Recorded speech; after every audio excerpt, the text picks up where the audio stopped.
Hello and welcome to Chescade Podcast, where we break down and review a movie, and just try and have a bit of fun while doing it. So, I'm your host, Drinking Thomas Hughes.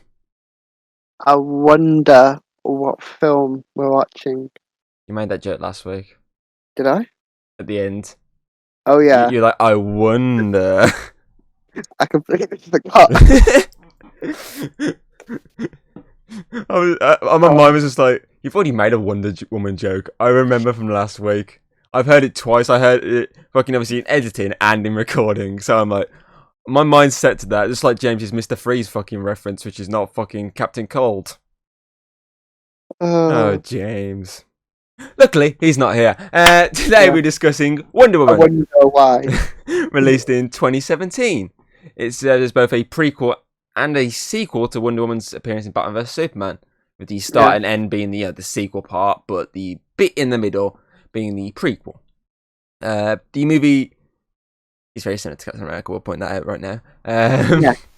Although there are some moments which I think they do better than Captain America. Yeah, there are. Well, Mm, then again, that was fucking 20. Was it 2011? Was it Captain America came out? I think so. So obviously they've got a lot of time to learn from that. Yeah. Obviously this movie is very similar to Suicide Squad from last week, which was the first villain-focused movie since Catwoman, but in this case it's the first female-focused DC comic book movie since Catwoman. It's the first female-focused comic book hero movie since obviously Supergirl in 1984 for DC, but Yeah. in terms of actual every single comic book franchise out there, it's the first since Marvel's Elektra in 2005. Mm. So it didn't really have a lot to beat to actually be a good movie, because all those movies were critically panned. So it's not as if it's got a lot to beat, and the fact it's coming off the back of two movies that were critically panned as well, in form of Suicide Squad and BBS. It's still Yeah. got a lot to beat to make people go, that film is amazing. It definitely is like it's just a high point for Wonder Woman. Yeah, after the fucking appearance last in BBS, sorry, when you're like, oh, she's good, and then you watch this, and you're like, okay, we get to see her like build up and whatnot. That's good. That's good. I'm enjoying this. And then she has the low point in terms of Wonder Woman 1984. But anyway, we're not talking about that today. So this movie was directed by Patty Jenkins, whose only cinema-released movie credit prior to this was her 2003 critically acclaimed movie Monster, which won an Oscar among many other awards. Mm-hmm.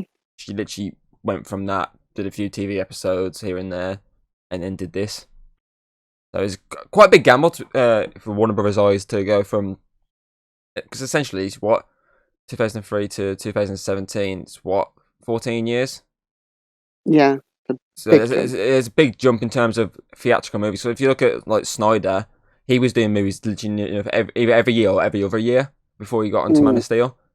Literally before Man of Steel, he was 3 years was back to back movies he was doing, and David Ayer had done quite a few films prior as well.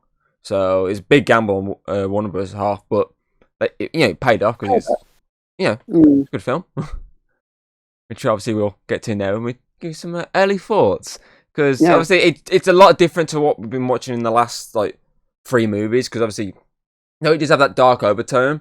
It's a lot more fun at times. Obviously, Suicide Squad was fun, but it still obviously was heavily dark. Yeah. This, I wouldn't say heavily dark. It's dark, but to an extent, it knows when to hold back and give you more fun. Like in terms of its obviously characters it brings in.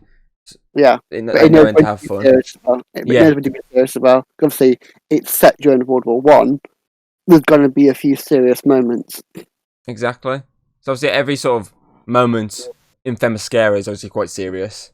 Then every moment when it's like takes you to Britain and like building up to that bit, it's a bit lighter. Okay, there's a little few like serious moments, obviously when they're in the war room talking about stuff, but it's still a bit lighter at times. And obviously then it goes darker in terms of going to the war. But then even then it knows when to take it a bit lighter when it takes that little break when they're dancing in the snow. It knows when to have that little break from the darkness to ease you up, ready for the big fight. So I mad respect, because it does well, in my opinion. It knows when to like make certain characters funny and not all of them. Like that they have obviously their own comic relief characters instead of just like forcing all of them to try and make a funny like No, Suicide Squad. yeah. Yeah, because in They had terms, and so in yeah. terms of like comedy Mm, based characters, obviously Etta Candy's one of them. mm, Steve does have a few moments when he's quite funny. And obviously, Wonder Woman herself has a couple of moments as yeah. a humorist. Every other character, obviously his team as well, especially Charlie and Samir. They know, and obviously to be the comedy moments, but everyone else is pretty much Mm, serious. So it's not like it's forcing it down your throat. It mm. knows when to force it enough, but not too much. It's like I think as well with like Wonder Woman's comedy, it's more like the innocence, Yeah. like where obviously she's never seen a PP before, so She hasn't they seen ice use cream before. they use that kind of way as doing her comedy instead of just like trying to make her crack one-liners, which Like, wouldn't ha, you like got a dick. yeah. Yeah, I got what you're saying. I just realised I still got my jacket on. It's really warm. And you can imagine like if she just turns around like I've seen people on Amazon with bigger ones than hers, and they don't even got one. You're like, cold. I get what you're saying. It knows when to do enough, and obviously it knows when to give you like the action to, you know, for the people who are there for the big fight scenes. It knows when to give those moments. So Yeah. it's good. It's good. Good for characterization. Like they stick with the character and like Yeah. how they're supposed to be. Really. So obviously that was your sort of major flaw with BVS. Obviously they had the whole Superman side of it, and we Yeah. both pointed out that it should have been focused more on Batman, Hmm. and then maybe going to BVS. So obviously had his solo movie, like Man of Steel, was fully focused on Yeah. Superman, and it gave you that character building. Obviously, yeah, you had all these other characters around him, but it obviously had these moments with them, but it was more focused heavily on him. Whereas this does the same with that situation. Again, it fucks off the idea of the other two, which was overcrowded, and gives you a full focus on Diana. Yeah, it focuses on the other characters and get a few scenes with the villains, but it's more they're more the side plot where she's the full focus. Hmm. Whereas obviously BVS, Batman and Superman were meant to be the full focus, which obviously we both pointed out didn't really work. Yeah. So it's a change of pace. Definitely. Although it does have its own flaws. Obviously, Every film does. every film pretty much has its own flaws, especially Mm. DC movies. But it's For us, it's it's still the a main good villain. yeah. Your main. Obviously, we'll get to that later on Yeah. in terms of obviously the sort of special effects and just the character in general. I mean, it's a good idea. Ares was, but it wasn't executed Like properly. Essentially, they used the wrong twist. yeah, because we both agreed Mm. that either. Well, we both at first was like, oh, they should have done it as the Doctor Poison. So that would have made more Mm. sense. Built it around the general, but then obviously revealed it's her. But then obviously I was like at the end of the film, I was like, oh, imagine if it was like Steve all along, and you were like, That yes, would be like the biggest twist like. ever, like biggest fuck you to the audiences Mm. ever. And also, probably wouldn't have made the next film as bad. Like Exactly, the totally not a raping dead body scene. exactly. Yes. Because Ah, questionable. yeah, so we'll move on then to the opening sequence. Yeah. And Okay. obviously, the actual technically opening sequence of the movie is Batman basically sending Wonder Woman the picture from the first, when obviously they Hmm. first met. So there's not too much to talk about there. It's very basic, very run of the mill, and obviously just leads into her giving us the actual story we want to see. So we'll actually talk more about obviously when you meet young Diana and obviously meet Hmm. Themyscira for the first time. And I really like this opening sequence. Obviously, it got to show her innocence when she was younger. Yeah. Like she just was run away. She didn't care about anything but fighting. And it obviously got a teacher chasing after her. She's there doing all these fucking flips and like jumping around and whatnot, trying to hide. And then she's just watching everyone fight, and she's obviously trying to join in from above. So I do like that, and obviously it gives you the story of obviously the background to Themyscira and obviously the gods and Yeah. whatnot. So And also about her as well, because the whole point of that scene is to show she's the only child on Themyscira, yeah, and because we it, see that literally when she's running around. it is said, isn't it? Because I think Yeah. the Queen says she's the only child on Mm. Themyscira. So let her be a It child. sets up her being a demigod. Yeah, exactly. It's a very nice opening for the movie. It gives that Mhm. little heart at the start before obviously it goes a bit more serious. So it's a nice opening. I give that to DC though. They usually open quite nice. Obviously, we Krypton in the first Man of Steel. That was a nice opening. The sort of cinematic style of the way in depth of the music. I think that was a nice opening. Yeah, and that was good for that film. Suicide Squad obviously had the fucking roll call opening, which was really good, and then obviously this has the obviously Themyscira opening, which is also good. I'll give DC massive credit. They always make really good openings, even if sometimes a lot of their decisions are very questionable. Yeah, all the openings are good, except for the theatrical cut of Justice League. But we don't talk about that one. No, because we're skipping that entirely. Doesn't exist anymore. Yep. We're skipping that entirely. And you'll see why at the end. For good reason. Yep. Anyway, yeah, well, good opening, so we'll move on to the actual cast and characters. Mm-hmm. So obviously we'll start with the Amazons. So there's 3 main Amazons here. So obviously first is Diana. Since technically speaking, she's not Wonder Woman yet. She's never called Wonder Woman. So it's just Diana. Mm-hmm. But it's like how Wanda Maximoff is not Scarlet Witch until WandaVision. Spoiler. Exactly. Even though we all know she's Scarlet Witch, she was never called it. It's also like in Man of Steel, where Superman's not called Superman until about the halfway point. Yeah. He's just referred to this. They don't even have a name for him. So it's basically like that. But yeah, or Logan being called Wolverine because a random person started doing a story about a wolf, even though technically Wolverines aren't wolves. He's like, oh, I'll call that because vagina. Simp. But yeah, she's again played by Gal Gadot, who's in Ralph Breaks the Internet, a sequel that James did not like. Little callback to last week when you mentioned it. Technically, I haven't watched the first one. Oh, you should watch the first one. First one's good. Second one is alright. It's just not as good. But yeah, she brings the same sort of charm she brought to BVS when she obviously just took over entirely. But I feel like she brings a lot more to the table this time around for the fact that she gets a lot more screen time. There's a lot more backstory to her, and there's a lot more emotion at times to her rather than just this badass side of her. Because obviously BVS, you only got to see the badass side. You never got to see the emotional side. You do get to see in this, so I do prefer her in this. But that's obviously going to be the case anyway because she gets more screen time. I suppose we do get a lot more cool badass moments as well. Obviously, she's a badass altogether. I'll give Warner Bros. Credit for the fact that if you look at obviously Marvel, it took them to 2019 was it to bring their first female superhero into the MCU.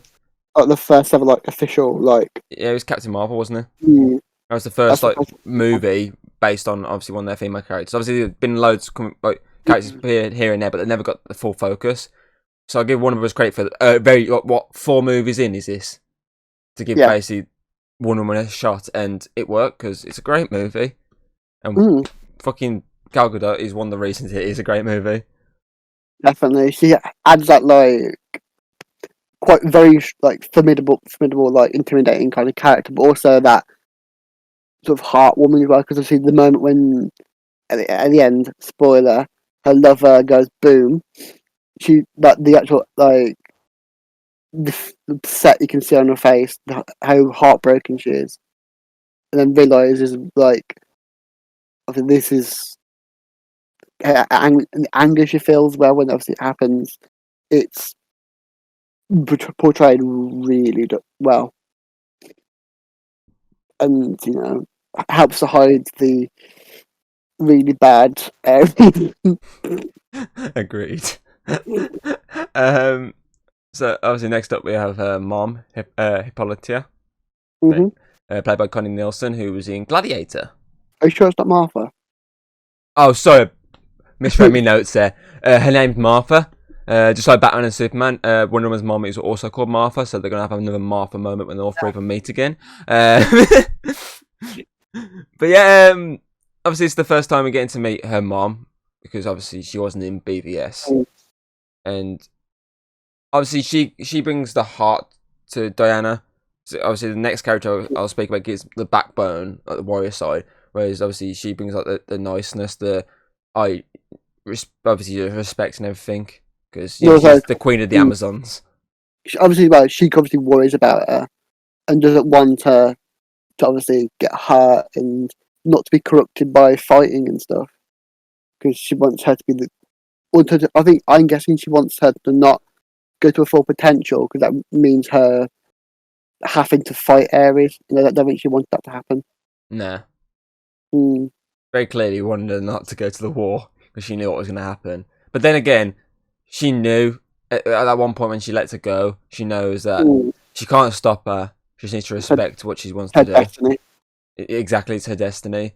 And I think it's a very good character. Obviously, you only get her for the first little bit of the movie, at the very start. But that was that little segment we get of her. It's less badass, it's more motherly love, whereas obviously you're seeing Justice League, she's more badass. Yeah. So it's like a little build up essentially. It's the opposite to Wonder Woman in a sense, because the first movie she was badass, then she's still badass, don't get me wrong, but she's more heartwarming and that whatnot. Whereas obviously this way around, it's the other way around. Heartwarming to badass. Obviously, talking of badass, you have Anitope, I don't know how you pronounce that, played by Robin Wright, who was in Blade Runner 2049, which ironically starred Jared Leto. And she, obviously, as I said, if her mom brings the love and compassion to Diana, she brings the backbone, the spine, the warrior side, just because the character's badass. If I get the phone up on my camera. Because literally that one scene just like summed that character up. The bow scene when she just jumps up and is like shot with the three. That scene was incredible, and like it summed her up. Like it inspired obviously Diana to be brave and to put her life on the line for others. Exactly. And it's just obviously you get less time with her because obviously spoiler alert, she dies. But it shows in that like brief amount of time that you get to see obviously her training with Diana. Obviously she wants the best out of her in terms of the combat side of her, for the fact that she trained her from a young age when her mom didn't know, and when obviously she dies taking the bullet for Diana, because essentially she's like another daughter. She's literally like a daughter to her. You saw obviously the emotion on Diana's face. She meant that much. So she's a very interesting character, even though we sadly didn't get to see much of her. Obviously, it made sense for the plot purposes to force Diana to want to leave Themyscira to fight the war because of what's happened to her. So it makes sense. It follows a good progression. Yeah, exactly. And obviously, talking of the war, we obviously got some soldiers in this film. So, first off, we have Steve Trevor, a very well-known name in the DC universe. He's played by Chris Pine, who was in Star Trek. And he brings obviously another badass side to it, because obviously he brings the gun side of it and whatnot, and stuff like that. But he also brings out the emotion more in Diana, for the fact that obviously they get really close, fall in love. He goes boom boom. She goes no. America, but without the surviving bit. Basically, but essentially yes. And at the same time, it's basically like Captain America, but the opposite way around. So think of it as Agent Carter as Captain America and Steve as. Basically, this is that what if episode. Yes, basically it is. I'm very much looking forward to that when it comes out. Oh, God. Yeah, essentially it is the opposite. It's the opposite to Captain America: First Avenger, which is basically like what if episode. Yeah, exactly. Except in this version, he doesn't get an Iron Man suit like that version does. Yeah. He just gets a big plane that goes boom boom. There's only so many times I can say big plane boom boom. Like, boom boom boom. But yeah, I really liked his character. But I'm a big fan of Chris Pine, thanks to the Star Trek trilogy, because I love him in that as Captain Kirk. And he sort of brings that same style of character to this, but obviously less, space, Star Trek-y, and more down-to-earth war. So it brings that same charm, but obviously allows it to work into this essentially war vet. So I like that. The only thing that made the character better would be if it was actually Ares the entire time. Exactly. However, it would be a little bit, Sweet Home Alabama, because technically Ares and Diana are brother and sister. So it would be a little bit weird. Well, they are gods, so, they're fucking. But as we keep saying, obviously, the Greek gods were basically the first rednecks. So, yeah, I mean, straight away, Hades and Thessalon, seriously. Plus, it would have been like Hey, even bigger. kidnapper. It would have been an even bigger shock, to be fair, though, because you'd been like, wait, aren't those two siblings? What the fuck? Yes, it would be. Would Warner Brothers like do that though? I mean, Probably not. It took them who fucking how knows? many years to get fucking Snyder cut out, so. Hmm.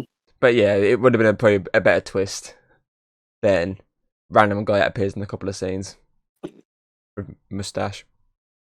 Um. British, Anyway, British, they must be evil. exactly. Anyway, next up we have Charlie, who's played by Ewan Bremner, not Hugh McGregor, Hayden. Oh, why Uh, not? so they both were in Train Spotting together.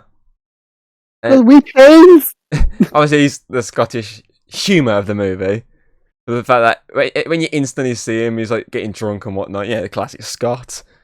Wearing a kilt, classic Scot. Ginger hair, fucking messed up beard. Classic Scott. PTSD. Classic Scott. But I mean, obviously, when it comes to fighting, he knows when to get involved. But he's more there as the comic relief for the fact that instantly, when they get to the campfire, he's fucking killed over the fire, fucking wafting the flames up his crotch.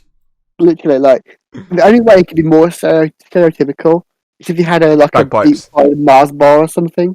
Carried on some bagpipes. Yeah, bagpipe, a deep fried kebab and deep fried Mars bar, sitting there snacking on it. I love the scene of in Avengers Infinity War when all these Americans getting so confused as to why that Scottish chip shop had we deep fry kebab. They're like, why would they do that? Like, fucking Scotland. But yeah, I do like his character. He's obviously the one that is like only in for so many scenes, but when he's in it, he brings some humour out and he brings some action moments as well. And obviously, he's got that backstory which you keep hearing about. It's obviously the tragic past because he won't shoot at some point. He gets very scared. He has night terrors when he's just lying on the floor. So he's a very interesting character. Because he's Scottish, so you like him even more. Obviously, yeah. And he's got Ewan for a first name. You like him even more. He chose last time to McGregor and fucking you're on. Next up we have Samir, who's played by Said Tagmoi. I don't know how you pronounce that. He was in G.I. Joe: The Rise of Cobra, and again he plays more comic relief than anything. He plays a bit more than Charlie, to be fair. For the fact that obviously that one scene in the car when he's pretending to be Steve's like driver, and he's like, "Oh, I forgot the invitation." He's like, "Oh, please don't hurt me, please." And he's obviously that was quite funny. And then when he obviously first meets, he's like a womanizer as well at the times. And when he first meets Diana, he's like, "Hello." Another character I do enjoy. He's quite funny. They basically the BTEC Hiring Commandos are pretty good in this. Yeah. Yeah. So there is one more member of this BTEC Howling Commandos who doesn't have many words, so there's not too much to say about his character. But that's obviously the chief. He's played by Eugene Braverock, who's he's one of those actors that appears in like single episodes of TV shows, like Resident Alien, for example, recently. But he does a lot of stunt work as well, from what I was reading on IMDb, including he did stunts for The Revenant with Leonardo DiCaprio, and yeah, he did. He was the bear.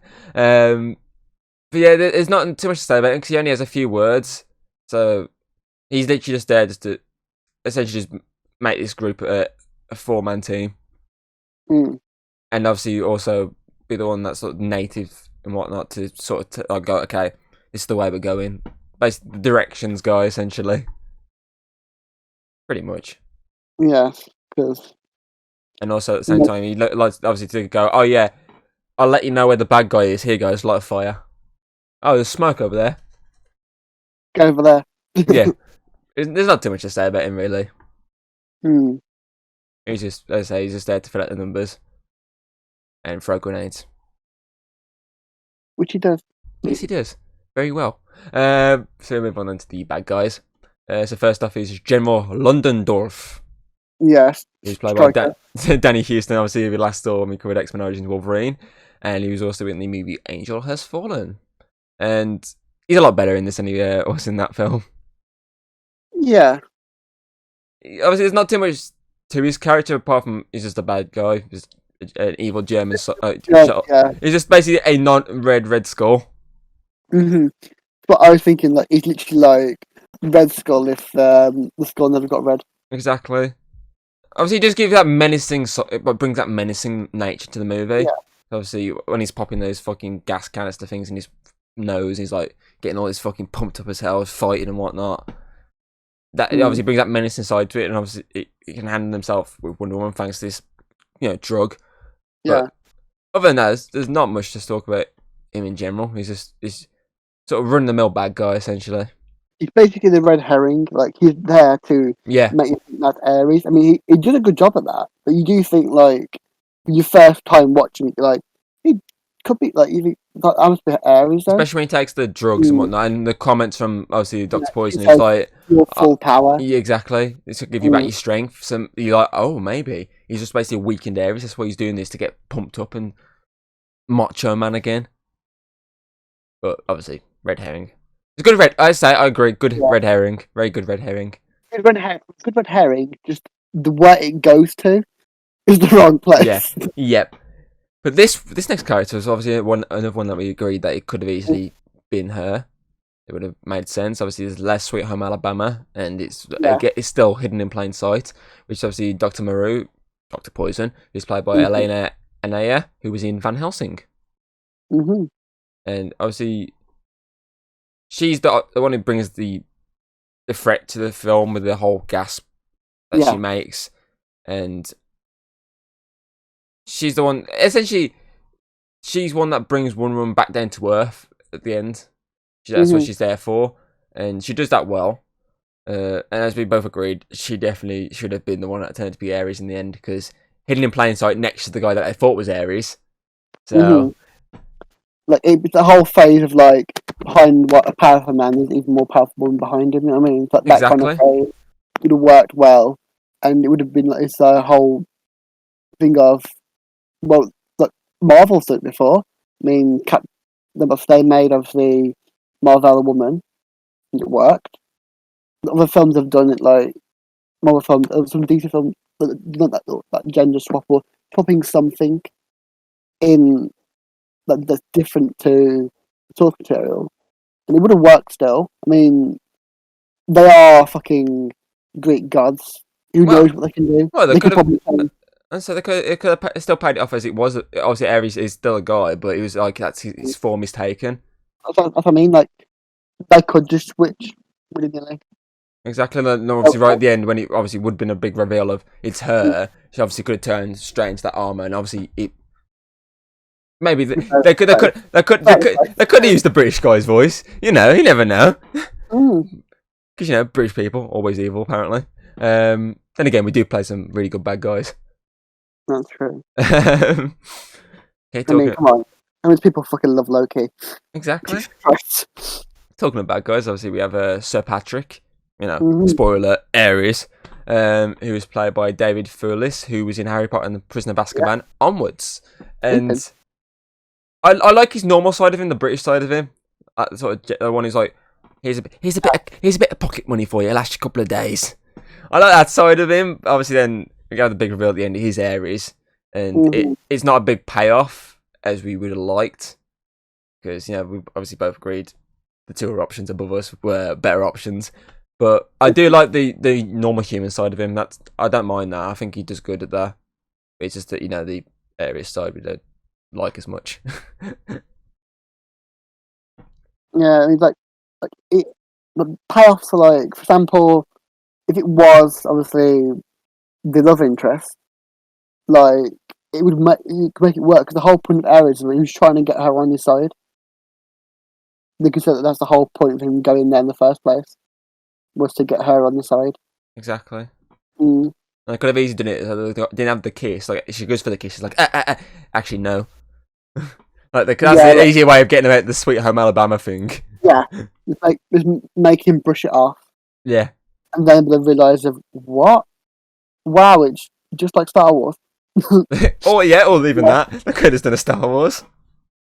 But the whole point of like it being either him or being her would be so much better because and I thought the twist would be more effective, but also it would make more sense. Yeah, Really, and when it's like, oh, he whispered into her ear the stuff what to do, or just have her know it anyways because she's Aries. exactly. Way way much better sense. Exactly. I'll talk about a bit of a lightheartedness before we can move on. And obviously, lastly, we have Etta Candy. Mm. One of our favourite characters in this movie.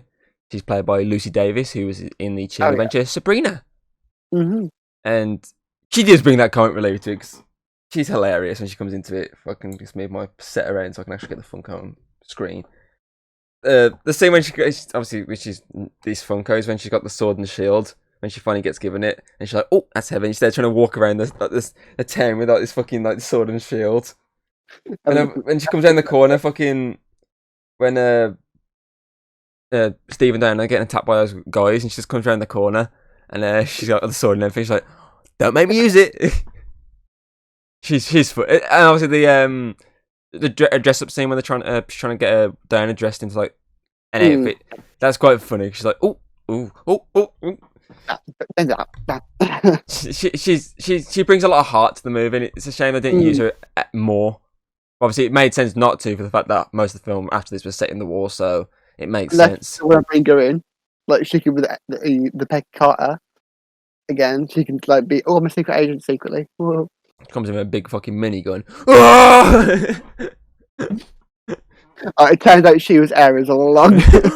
Imagine that. Even better payoff that would have been. Oh, they still captured like the CGI moment, but without the helmet, just the armor. I would 100% pay to watch that. I mean, joking. It's not quite heavy. I can carry it. She's that comedy side to it still as well. Yeah, She's just a complete idiot version of Aries. Yes.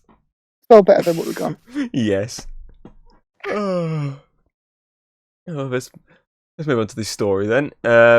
So, the story for people that don't know, it's obviously Diana ventures off into the world of man after meeting Steve Trevor, with hopes of tracking down and defeating Ares, so the war will end.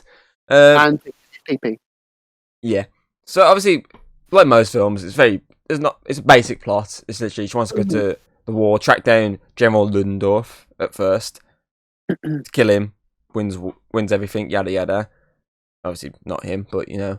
But yeah, it's obviously a basic plot, but it's still a very good plot because obviously, as you say, he's got a massive red herring where it's like the entire time it's focused heavily on the general. He's Ares, we've got to destroy him. Obviously, the big plot twist at the end, shit plot twist, could have been better, but it's still overall a very entertaining story, which I like. Yeah, I think like the story as well is kind of important because the whole point is like obviously Dinah's got to realize obviously that humans have good sides and bad sides, and that like it's good and bad, and they shouldn't just like hate on all humans just because sometimes some of them could be pricks. Because the whole point of the Amazons, obviously, they're kept away from like humans because they are corruptible and can be evil. But obviously this shows they can also be have nice BPP Exactly. as shown by the scenes. Exactly. So obviously, Mm, Steve's the one that is obviously the good heart, the one that brings her to the side of not just Steve, obviously his whole team brings her to the yeah, side of becoming a this is hero. yeah, there is still good in man. Obviously, the Germans and Aries are the side that makes it go. This is the bad side of man, but Hmm. they can still be good like these. So it's good. Good plot. It works for what it's got to do. Exactly. Obviously, it's a nice. Obviously, even if you didn't watch BVS, if you skip that movie, and Mm, it's a nice introduction to Diana. This way is obviously if you watch that movie, you got the nice introduction there of her coming down like do do do do do do do, you know, the badass moments. But yeah. if you didn't watch that and you went straight to this, it's still a nice plot, nice story to introduce you to the world of Themyscira and Mm. Diana's side of this world. So it's good. It's like can you comparing it to like Captain America? But like, what if you watch Avengers before you watch Captain America? I think like when you first see Captain America being Captain America in Avengers, it's quite cool. But obviously, in Batman Superman first see Wonder Woman's really cool.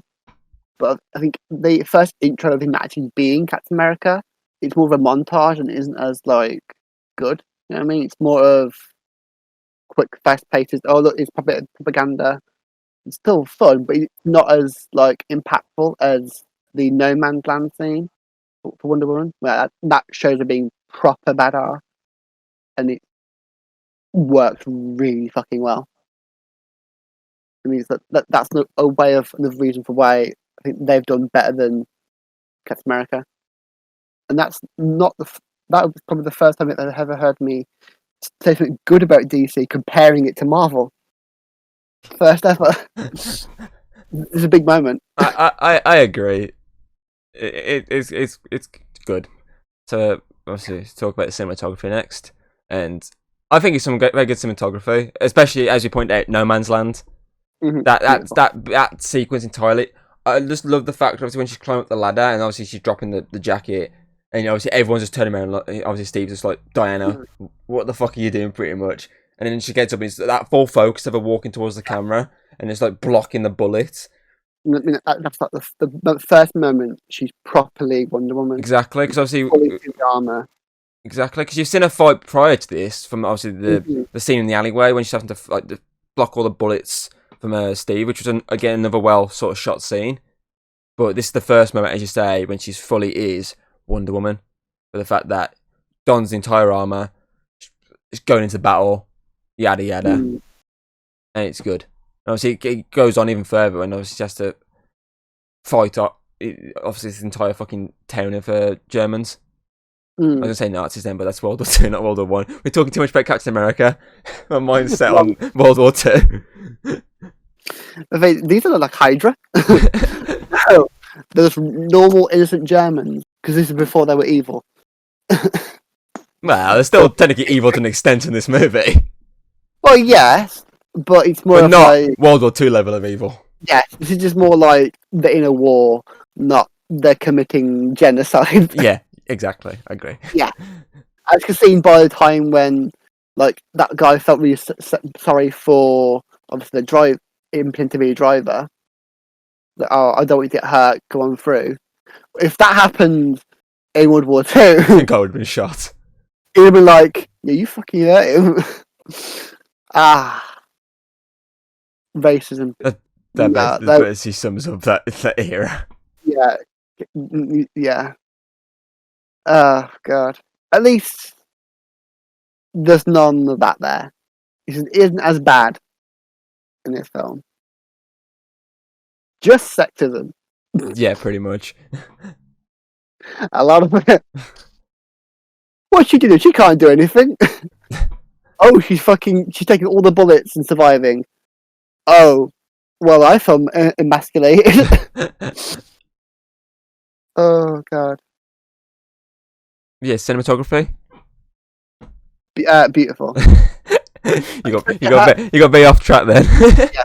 Specifically, her fight scenes are beautiful. Definitely, they work so well. Like obviously, that the lighting is all quite dark sometimes, which obviously helps with that whole era. Like it's dark and warful, whereas Themyscira is so bright and colourful and vibrant, and the contrast obviously is a peaceful place, and that's where war is. Perfect. Exactly. Yeah. And even like there's more subtler scenes. Like I think they're well shot and whatnot. Obviously, there's the interactions between obviously Diana and Steve when they're doing the dancing and everything. That's a nice, well shot scene. And then the bit when she's on a horse riding towards obviously the smoke and Steve's obviously racing behind her. That entire sequence is very well cinematography shot, whatnot. It's nice to look at. I agree. I agree. And one thing DC always get right is cinematography. Yeah. Might fuck up in a lot of other aspects, but cinematography is usually a good standpoint. Cinematography and like casting for certain people can be really good. Then there's the villains, and we don't talk about the villains, but the heroes always cast really well. Exactly. Exactly. Mm. Okay, we'll move on to the score, and it's got a nice beat to it. I agree. There, I mean, it has that badass side to it. Like, she did in obviously BBS, but it knows when to have that sympathetic like score in the background. This like nicer, yeah. calmer score, and then And as you can probably tell, I fucking love the score for this film. Like, that's the whole music when she comes into the village and she's fighting. It goes to that like the moment when she hits the fight, and that's that when she first uses that whole, as you said, that the X-Men kind of rip off music. and obviously then it kicks into her That own goes actual thing. amazing. But specifically the music when she goes against Totally Aries, not just fake Strucker. Yeah, But that like the music for that scene, I have that on repeat when I'm reading stuff, like when I'm like reading a book or something. It's like an action scene. I'll put that on, and like you can like imagine the fight scene because the music is fucking brilliant. to be fair, I've been listening to DC soundtracks non-stop recently.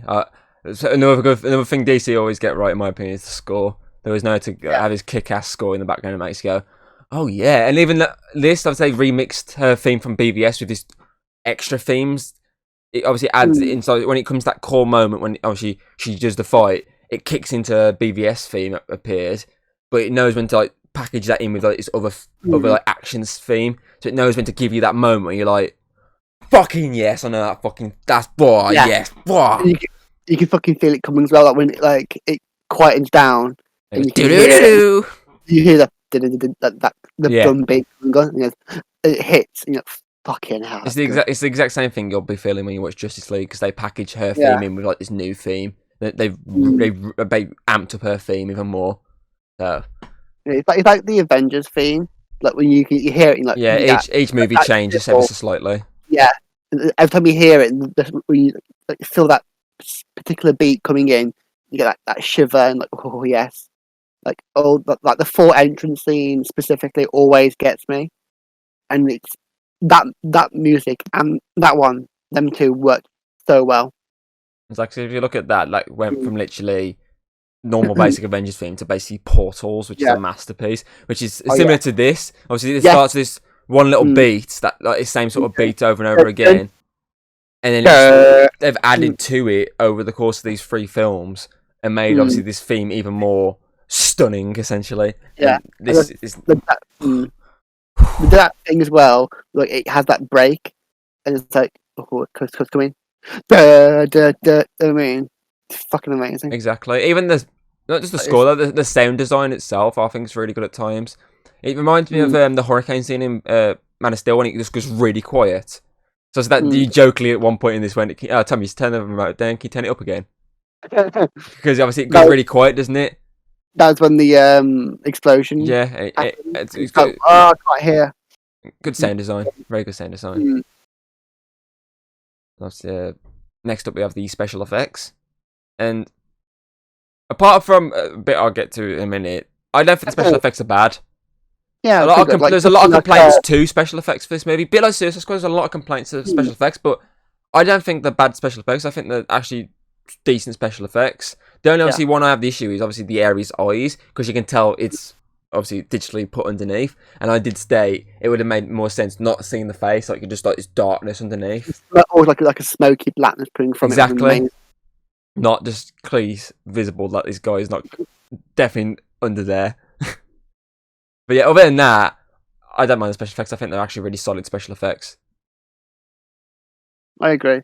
Like especially like when she uses like her like gauntlet power, it's just I'm just getting the massive fucking bright orange.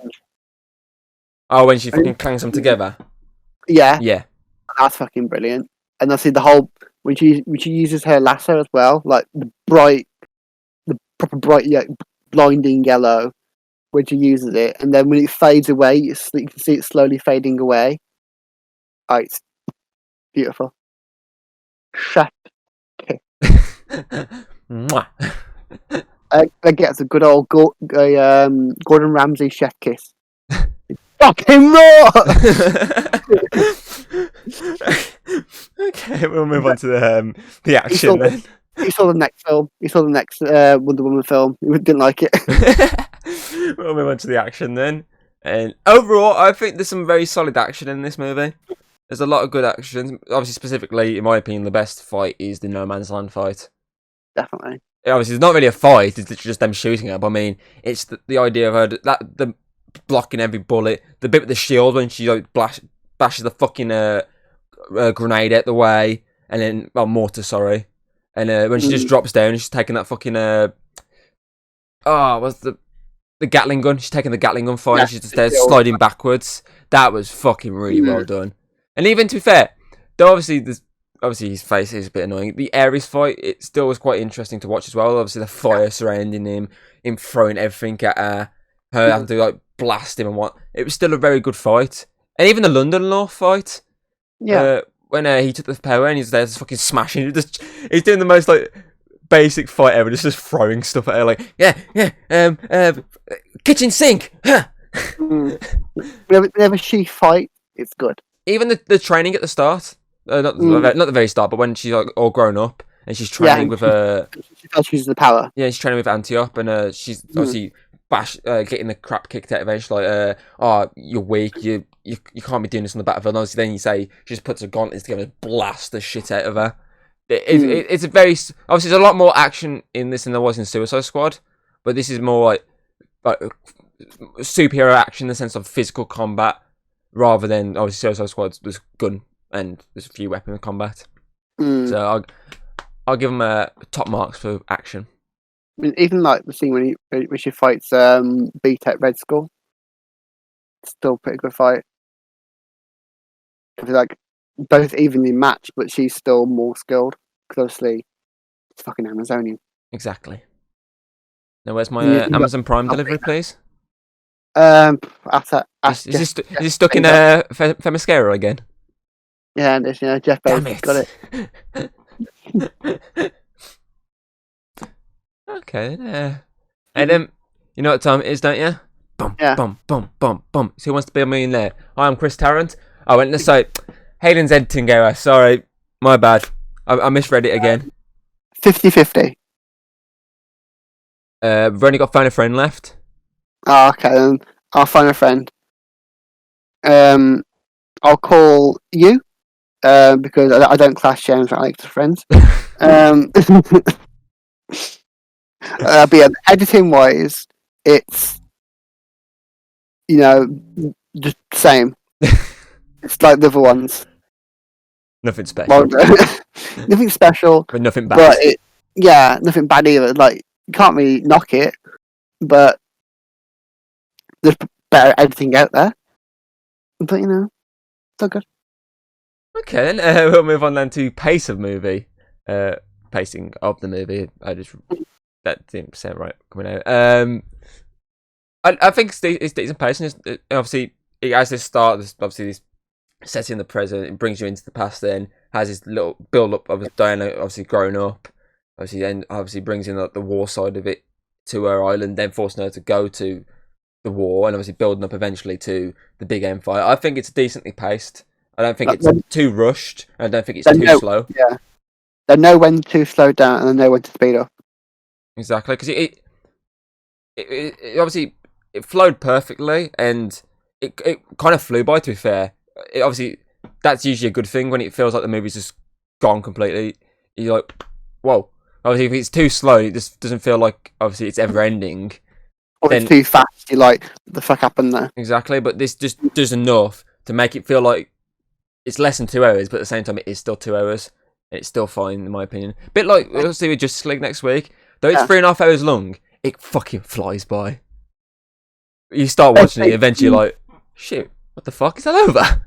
Like Endgame, like it's going for quite a while, but you can sit there and you're entertained all through. You're not like, fucking hell, when's it gonna finish? Exactly. That's what you know. It's a good film when, though it's long, it still keeps you entertained. Because as you say, as soon as you start saying, "Is this ever gonna end?" What the fuck? That's when you know it's bad. But this obviously paced it well enough to make you go, Okay, I'm getting this. Obviously, it knows when to package the action sequences in within the rest of the story to keep that bit of edge of the seatness before bringing you back to the normal story, then bring you back into the edge of the seat. It knows when to do it right, so that's good. I agree. So the whole point is like, at first they're trying to stop the like gas from like happening, and then it leads on to her getting revenge on fake Ares, realizing it's not Ares, then going after the real one. I mean, like there's the whole the progression that works well, and it's done in a way you're not bored for watching any of it. Even the slow moments, they've got a bit of humor in them and a bit of heartwarming. You actually want to watch them. Those parts. Exactly. So I remember this coming back at, I think it was around June or July time in 2017, I think this came out. And I remember watching it in cinema. I think it was June, I believe. I could be wrong. Don't quote me. I remember watching it in cinema and I just really enjoyed it. I was like, this is good. I think if I remember correctly, I went with my stepdad to watch that. And he come out of it afterwards and goes, that was good. I enjoyed that. So it shows it's good when two people walk out and go, I enjoyed that. Yeah. So maybe some divide sometimes between people on the walk out and go, I enjoyed that. And someone's like, it was alright. That's when you know it's like, okay, maybe this film's not as great. But when two people walk out and go, that was good, that's when you know it's a good movie. Obviously, me and you watching it yesterday, we both come out of it going, enjoyment fulfilled. Like that was a good film. Yes, let's not watch the sequel. I don't want that film being spoilt for me.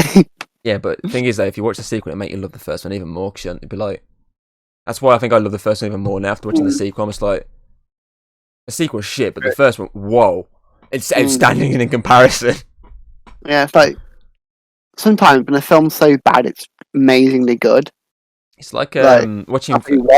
It's like watching 4 and then going to watch 4 Dark World and then watching 4 again. And obviously, though 4 isn't a masterpiece, you watch it again, you're like, fuck me, this is fucking amazing.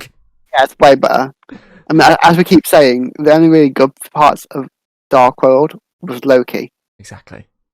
So there you go. We'll move on then to production design. And it's got some very good production design. It very much feels like you're in World War One. Very much feels like you're in dreary old fucking London, England. Obviously, the mascara looks fucking amazing. Yeah. At the start, you're in Assassin's Creed Odyssey, and then it goes on to fucking Syndicate.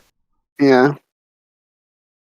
It's again another thing DC always get right: production design. It knows when to fucking do it, and it had to get it right with this because they had to get you say the whole old school London right. They had to get the whole Themyscira right, or else fans would definitely gone crazy if they didn't get Themyscira right, and.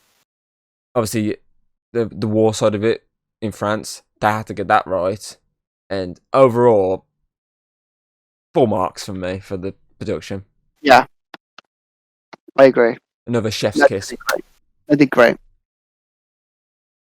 But even like the way all of the armors and weapons from Themyscira, they look like they were some kind of Greek gods, kind of like designed. It felt legit. Like, it felt like you walked back into like ancient Greece. You just walk around and see like a massive statue of Zeus with a big PP. Exactly, and then you want to climb it like Odyssey. Hold on to it. Oh god, I'm slipping! Oh no! Insert Bruce. Oh no, then. Oh no, I'm slipping. Quickly, I'll use my trident that I stole off Afterman. That is basically what like my character in Odyssey is. It's basically Wonder Woman, but she stole Aquaman's fucking trident. Okay, we'll move on to the script then, and I think it's a good script. I don't think there's not really any lines in this from my point of view that is too cheesy or is bad. I think it's obviously the dialogue, obviously between the group of Diana's like group, basically as you say, Beta, Cal, and Commandos. I think all their like interactions between each other is good. The dialogue between General Lundorf and Dr. Poison, their dialogue is good between each other. I mean, Etta Candy's even, hilarious. Dialogue's mm, fucking funny as fuck. yeah, even Aries ones like were good enough. And like the character specifically, it's the Yeah. twist that ruined it. But what he was like saying works for like Like, plot they don't wise. deserve us. Yeah, Yeah, and the whole like him trying to get her on his side, and that worked well. It's more of if only they choose a different twist, it would have been even better. exactly. 100% agree. Uh, okay, we'll move on to the ending then. So the ending is obviously Ares defeated. Steve went boom boom. The war's over. Everyone's happy. Cut to present day. Diana's basically sending an email to Bruce Wayne, thanking him for his the picture. Also telling him his mom's name, Martha, as well. And basically coming to terms with thinking that sometimes love and compassion is all that's needed. And it basically sums up the entire movie of her whole theme is that she has a lot of compassion and that she knows that compassion sometimes outweighs the bad. Basically, love outweighs the bad. Yeah, Basically, it's basically a rom-com plot that we secretly didn't know, but it's a good ending for this movie. I very much like the ending. It's basically if Percy Jackson was a rom-com, Yeah, basically. pretty much. And I like the bit at the end, obviously, when she jumps off the building and she's not flying, but she's just gliding in the air. She's about to land. That's a nice like ending shot as well for the movie to end on. Definitely. So they could have fucked up the ending so badly, but I feel like it made sense. Obviously, you didn't really need much of a massive ending. All you need is obviously Ares to be defeated, cut back to the present, and then basically her to do some things. And though basic is literally just her writing an email and just coming to terms and stuff, it brings the film into a full circle of the compassion that she learned from her mom coming out in her now. Helped by remembering that old bit of PP she grabbed. Exactly, pretty much. It's pretty much that. Because if you think about it, obviously her mom, like she was compassionate, she didn't want to involved in like man's war and whatnot.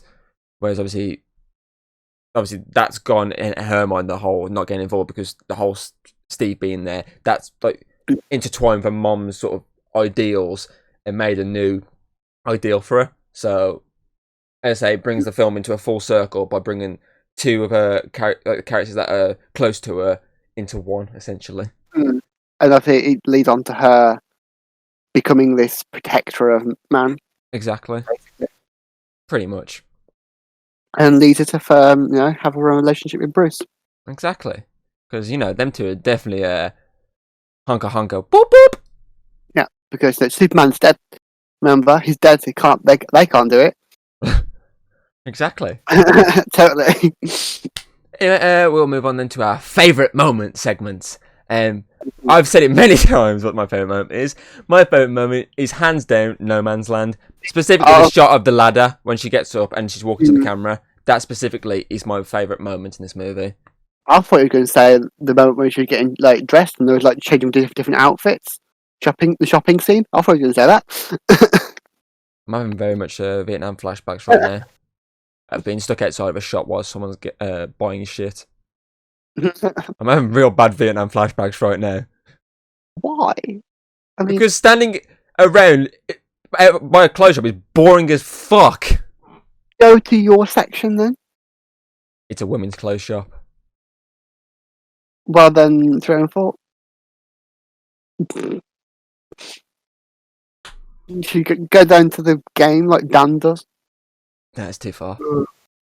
Okay, Hayden, what's your favourite moment then? I'd say that moment, and also like that. The No Man's Moment is definitely one of my faves.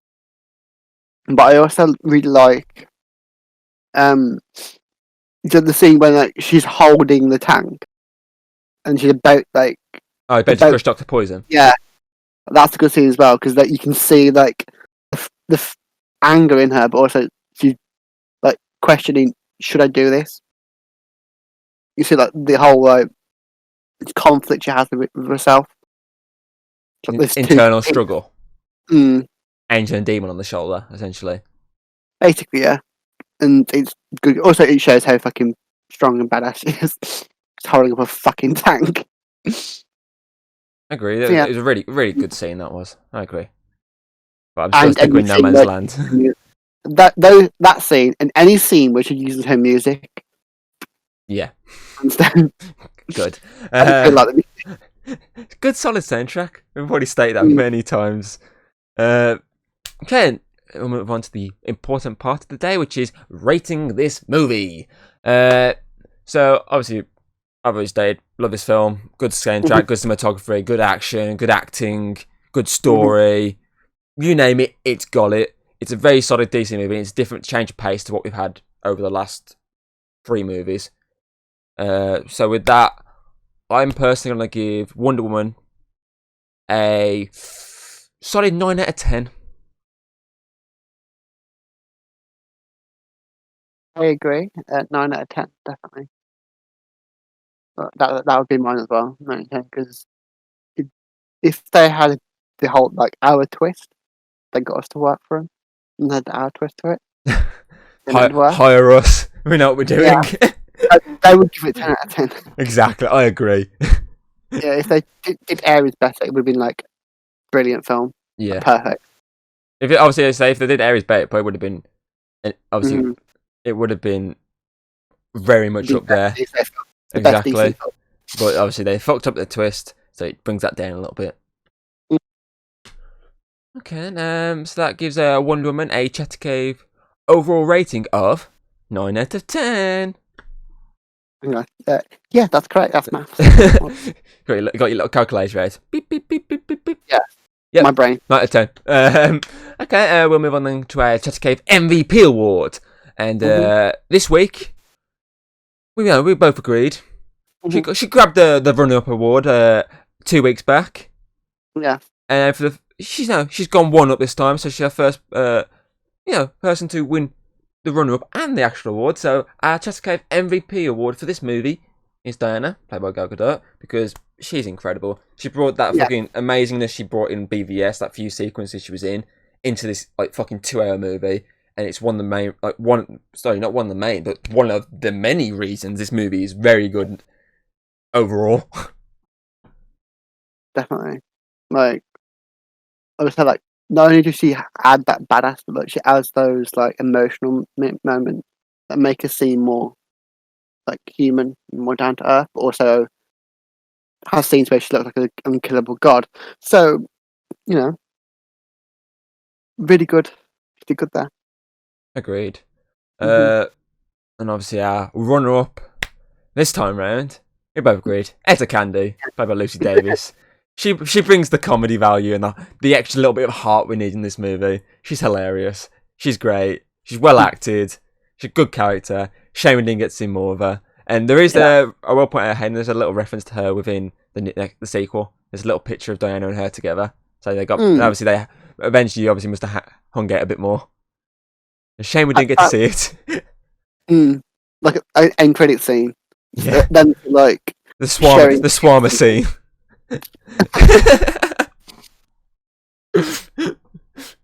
That's good. Okay.